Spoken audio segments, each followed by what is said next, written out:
بسم اللہ الرحمن الرحیم۔ السلام علیکم ناظرین۔ اسلام ایک مکمل ضابطۂ حیات زندگی کے ہر شعبے میں اسلام ہماری رہنمائی کرتا ہے۔ یہی وجہ ہے کہ آج 1400 سال گزر جانے کے باوجود پیغمبر اسلام کی تعلیمات نہ صرف مسلمانوں بلکہ ہر انسانی معاشرے کے لیے مشعل راہ ہے۔ جدید سائنس بھی ان تعلیمات سے متاثر ہے اور یہ کہنے پر مجبور ہو گئی ہے کہ انسانی وجود کی سالمیت اسلامی تعلیمات پر عمل پیرا ہونے سے ہی ممکن ہے۔ ذیل میں معمولات زندگی کے حوالے سے حضور نبی اکرم صلی اللہ علیہ وآلہ وسلم کے فرامین کے متعلق چند سائنسی اعترافات اور فوائد کا تذکرہ پیش کیا جا رہا ہے۔ حضور اقدس صلی اللہ علیہ وآلہ وسلم دائیں جانب رو بقبلہ ہو کر آرام فرماتے تھے۔ دل بائیں طرف ہے، اگر بائیں طرف لیٹیں تو دل کے امراض پیدا ہونے کا قوی خطرہ ہو جاتا ہے، کیونکہ بائیں کروٹ لیٹنے سے معدہ اور آنتوں کا بوجھ دل پر پڑتا ہے، جس کی وجہ سے دوران خون اور دل کی حرکات میں کمی پیدا ہو جاتی ہے۔ نیند کے بارے میں تجربات سے یہ چیز واضح ہوئی ہے کہ جن مریضوں کو مسلسل دائیں کروٹ سلایا گیا وہ مریض بہت جلد صحت یاب ہو گئے، اور جن مریضوں کو بائیں کروٹ سونے دیا گیا وہ مریض بے چین ہی رہے۔ حضرت حفصہ رضی اللہ تعالیٰ عنہ سے پوچھا گیا کہ آپ کے گھر میں حضور نبی اکرم صلی اللہ علیہ وآلہ وسلم کا بستر مبارک کس چیز کا بنا ہوا تھا؟ تو انہوں نے فرمایا ایک ٹاٹ تھا جسے ہم دورہ کر کے حضور صلی اللہ علیہ وآلہ وسلم کے نیچے بچھا دیا کرتے تھے، جس پر آپ صلی اللہ علیہ وآلہ وسلم استراحت فرماتے۔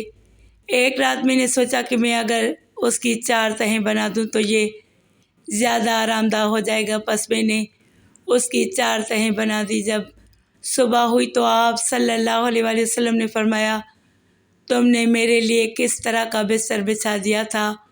آپ بیان کرتی ہیں کہ میں نے عرض کیا یا رسول اللہ، وہ آپ کا وہی پرانا بستر ہی ہے، لیکن میں نے صرف اس کی 4 تہیں لگا دی تھیں۔ آپ صلی اللہ علیہ وآلہ وسلم نے فرمایا بستر کو پہلی حالت پر ہی رہنے دو، کیونکہ اس کی نرمی میری رات کی نماز میں رکاوٹ کا باعث بنی ہے۔ حضور اقدس صلی اللہ علیہ وآلہ وسلم کا بستر چمڑے کا تھا جس میں کھجور کی چھال بھری ہوئی تھی۔ سائنس فطرت کی طرف لوٹ رہی ہے۔ جدید تحقیقات کے مطابق چمڑے سے بنی ہوئی چیز انسانی جسم کے عین مطابق ہے، یہ کسی طور پر بھی نقصان دہ نہیں ہو سکتی۔ امریکن کونسل فار ہیلتھ نے اپنی حالیہ رپورٹ میں چمڑے کا ذکر بھی کیا ہے۔ ان کا کہنا ہے کہ چمڑے کا بستر بواسیر، کمر کا درد، اعصابی کمزوری اور عضلاتی کھنچاؤ کا واحد علاج ہے۔ کھجور کی چھال ریشہ دار ہونے کی وجہ سے فوم کی مانند نرم ہوتی ہے، لیکن نقصان فوم جیسا ہرگز نہیں ہوتا، اس لیے یہ مفید ہے۔ سائنس اور اس کی تمام مشینری پھر سے اسلامی علوم کو کھنگال رہی ہے کہ اس میں کہاں کہاں شفا کے راز موجود ہیں۔ اسی طرح حضور نبی اکرم صلی اللہ علیہ وآلہ وسلم نے اپنے متعدد فرامین میں بچوں کے اچھے نام رکھنے کی طرف متوجہ کیا۔ ارشاد فرمایا لوگو، تم قیامت میں اپنے اور باپوں کے نام سے پکارے جاؤ گے، پس تم اپنا نام اچھا رکھا کرو۔ ایک اور مقام پر ارشاد فرمایا جس نام میں ابدیت اور خدا کی تعریف کا ذکر ہوتا ہے وہ نام اللہ کو بہت پیارا ہے۔ جدید سائنس نے اچھے ناموں کو پسند کیا ہے۔ ان کی پسند دراصل ناموں کے الفاظ اور پھر ان کے اثرات کی وجہ سے ہے۔ پیرا سائیکالوجی کے ماہر پروفیسر پیرل ماسٹر نے اپنی حالیہ تحقیق میں انکشاف کیا ہے کہ نام زندگی پر اثر انداز ہوتے ہیں، حتیٰ کہ نام کے الفاظ کا ترجمہ بھی اپنے فوائد اور اثرات بدل دیتا ہے۔ پروفیسر کے مطابق میں نے رحیم اور پرویز کا موازنہ کیا تو رحیم سے سبز اور سفید روشنی نکلتی ہوئی نظر آئی، اور پرویز سے سیاہ اور نسواری رنگ کی روشنی مترشح ہو رہی تھی۔ یہی کیفیت تعویذ کے فوائد اور اس کے الفاظ کی ہے۔ طاقت دراصل الفاظ میں ہے، چاہے وہ نام کی شکل میں ہو یا وہی نام تعویذ کی شکل میں ہو۔ اعمال ناموں کو مبارک یا بد بنا دیتے ہیں۔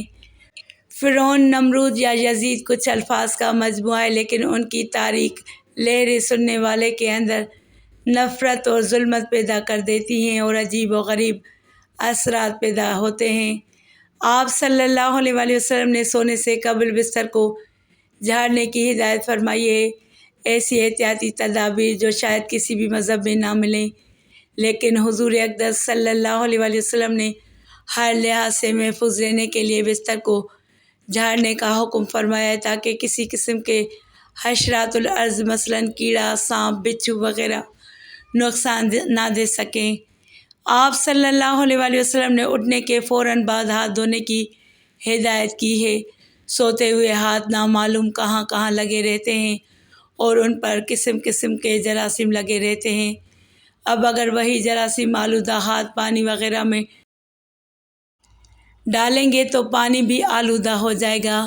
اس خطرناک کیفیت سے بچنے کے لیے اسلام نے اٹھنے کے فوراً بعد ہاتھ دھونے کا حکم فرمایا ہے۔ پیٹ کے کیڑوں کے بعض مریضوں کے ناخنوں میں کیڑوں کے انڈے پوشیدہ ہوتے ہیں۔ اگر یہی ہاتھ بغیر دھوئے پانی میں ڈالے تو یہی انڈے پانی میں مل کر دوسرے انسان کے لیے زہر کا باعث بن سکتے ہیں۔ حضور نبی اکرم صلی اللہ علیہ وآلہ وسلم نے اوندھے منہ لیٹنے سے منع فرمایا۔ اوندھے منہ لیٹنے سے تمام اعضاء ہضم اور اعضاء رئیسہ اوندھے اور بے ترتیب ہو جاتے ہیں۔ اس کا سب سے پہلا نقصان دماغ پر پڑتا ہے۔ دماغی لہریں اپنی ترتیب سے ہٹ کر دوسرا منفی رخ اختیار کر لیتی ہیں، حالانکہ وہ مسلسل مثبت انداز سے انسان کو فائدہ پہنچاتی ہیں۔ جب یہ لہریں منفی آتی ہیں تو آدمی کو ڈراؤنے خواب آتے ہیں، حتیٰ کہ ماہر نفسیات کے مطابق ایسے شخص کی زندگی کا رخ بھی اپنی ترتیب سے ہٹ جاتا ہے اور وہ الٹی سوچ کا حامل ہو جاتا ہے۔ مزید ایسی معلوماتی ویڈیوز دیکھنے کے لیے میرے چینل کو سبسکرائب کریں اور گھنٹی کے نشان کو دبائیں تاکہ ہر ویڈیو کا نوٹیفیکیشن بر وقت ملے۔